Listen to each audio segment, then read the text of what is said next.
사무엘하 11장, 다윗과 밧세바의 만남, 그 파장의 시작. 여러분, 한순간의 선택이 인생 전체를 바꿔놓을 수 있다는 사실을 알고 계셨나요? 오늘 우리는 성경 사무엘하 11장에서 다윗과 밧세바의 이야기를 깊이 들여다보려 합니다. 이 이야기는 죄의 회개 그리고 하나님의 용서에 대해 강렬한 메시지를 전해줍니다. 다윗은 이스라엘의 위대한 왕이었지만 어느 날 그는 중대한 실수를 저지릅니다. 이 실수는 그의 삶에 큰 변화를 가져오게 됩니다. 바로 이때부터 이야기는 시작됩니다. 봄이 되자 왕들은 전쟁터에 나가야 했지만 다윗은 예루살렘에 남아 있었습니다. 그 선택이 모든 비극의 시작이었죠. 왕의 책무를 소홀히 했던 순간 유혹이 다가옵니다. 어느 날 저녁 다윗은 왕궁 옥상에서 한 여인을 보게 됩니다. 그 여인은 목욕을 하고 있었고 다윗은 그녀의 아름다움에 마음을 빼앗깁니다. 바로 밧세바였습니다.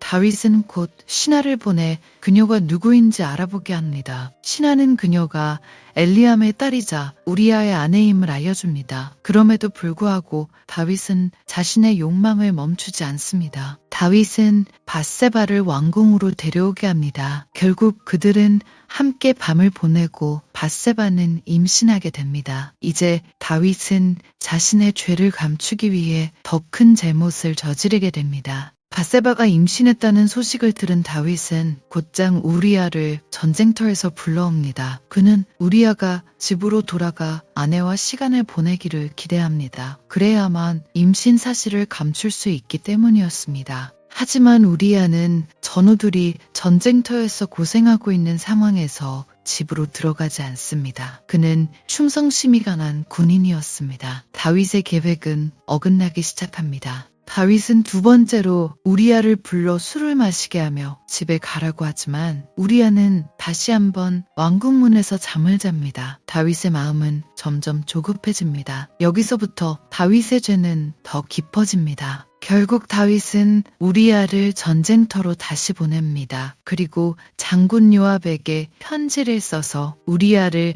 가장 위험한 전투에 배치하라고 명령합니다. 그 결과 우리아는 전쟁터에서 목숨을 잃게 됩니다. 다윗은 자신의 죄를 덮기 위해 또 다른 죄를 저지른 것입니다. 이처럼 죄는 연속적으로 이어지며 더 큰 파장을 일으킵니다. 밧세바는 남편을 잃고 깊은 슬픔에 잠깁니다. 다윗은 밧세바를 아내로 맞이합니다. 겉으로는 모든 것이 정상처럼 보이지만 하나님께서는 이 일에 대해 크게 진노하십니다. 이로 인해 다윗의 삶에 어두운 그림자가 드리워집니다. 죄의 대가와 하나님의 경고. 여러분, 아무리 권력이 있더라도 하나님의 눈을 속일 수는 없습니다. 다윗의 죄는 하나님께 드러나게 됩니다. 하나님은 선지자 나단을 다윗에게 보내십니다. 나단은 다윗에게 한 비유를 이야기합니다. 한 부자가 가난한 이웃의 유일한 어린 양을 빼앗아 자기 손님에게 대접한 이야기입니다. 이 이야기를 들은 다윗은 분노하며 그 부자는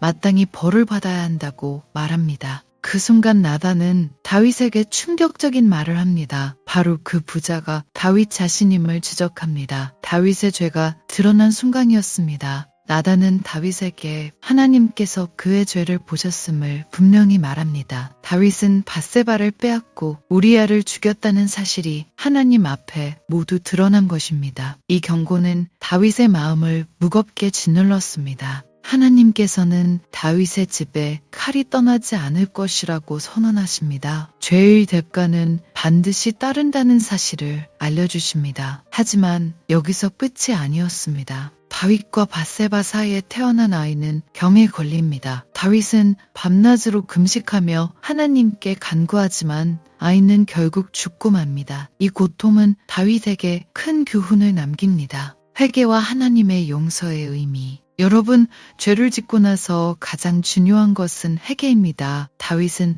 자신의 죄를 인정하고 하나님께 진심으로 회개합니다. 그는 시편 51편에서 자신의 죄를 고백하며 하나님의 자비를 구합니다. 진정한 회개는 자신의 잘못을 숨기지 않고 하나님 앞에 솔직하게 드러내는 것입니다. 다윗은 하나님 앞에 겸손하게 무릎을 꿇습니다. 이 모습이 바로 우리에게 큰 울림을 줍니다. 하나님은 다윗의 회개를 받아들이십니다. 비록 죄의 결과는 피할 수 없었지만 하나님의 용서가 다윗의 삶에 다시 희망을 가져옵니다. 이 용서의 힘이 얼마나 위대한지 우리는 알 수 있습니다. 밧세바는 슬픔을 딛고 다시 힘을 냅니다. 그리고 다윗과 밧세바 사이에 또 다른 아들이 태어나는데 그가 바로 솔로몬입니다. 하나님은 솔로몬을 사랑하셨고 이 가문에 다시 축복이 임하게 됩니다. 여러분, 누구나 실수할 수 있습니다. 중요한 것은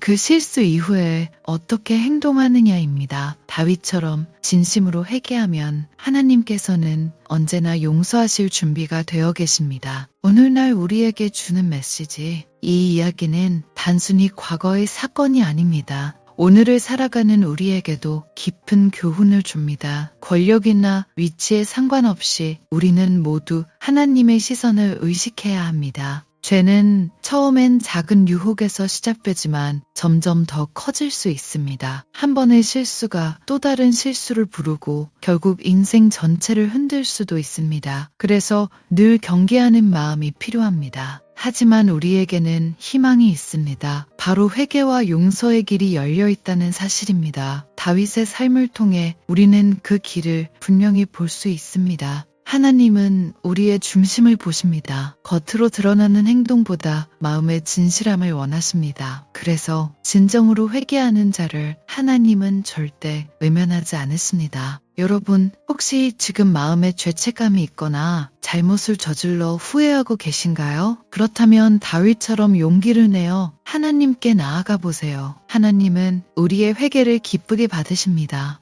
회개는 단순한 말이 아니라 삶의 변화로 이어져야 합니다. 다윗은 자신의 잘못을 인정하고 이후 더욱 겸손한 왕으로 살아가려 노력했습니다. 우리도 실수를 인정하고 새롭게 시작할 수 있습니다. 용서는 우리가 상상하는 것보다 훨씬 더 크고 깊습니다. 하나님은 우리에게 두 번째, 세 번째 기회를 주십니다. 포기하지 않고 다시 일어서는 것이 중요합니다. 마지막으로 시청자에게 드리는 질문. 여러분은 지금 어떤 고민과 죄책감 속에 살아가고 있나요? 다윗의 이야기를 통해 용기와 희망을 얻으셨기를 바랍니다. 여러분도 하나님 앞에 진심으로 나아간다면 반드시 용서와 회복을 경험하게 될 것입니다. 오늘 이야기가 여러분의 삶의 작은 변화의 시작이 되었으면 좋겠습니다. 우리 모두 실수할 수 있지만 하나님의 용서는 끝이 없다는 사실을 기억하세요. 다시 일어설 용기를 가지시길 바랍니다. 다윗과 밧세바의 이야기는 죄와 회개 그리고 하나님의 용서에 대한 깊은 통찰을 줍니다. 이 이야기를 통해 우리도 삶을 돌아보고 새롭게 출발하는 계기로 삼아보세요. 여러분의 인생에 하나님의 평안과 축복이 가득하기를 기도합니다. 오늘도 시청해주셔서 감사합니다. 구독과 좋아요, 알림 설정 잊지 마시고요. 다음 영상에서 더 깊은 이야기로 찾아뵙겠습니다. 여러분의 생각을 댓글로 남겨주세요. 여러분의 이야기를 듣고 싶습니다. 함께 성장하는 채널이 되길 소망합니다. 이상으로 사무엘하 11장 다윗과 밧세바 이야기였습니다. 다음 시간에는 더 흥미로운 주제로 찾아오겠습니다. 모두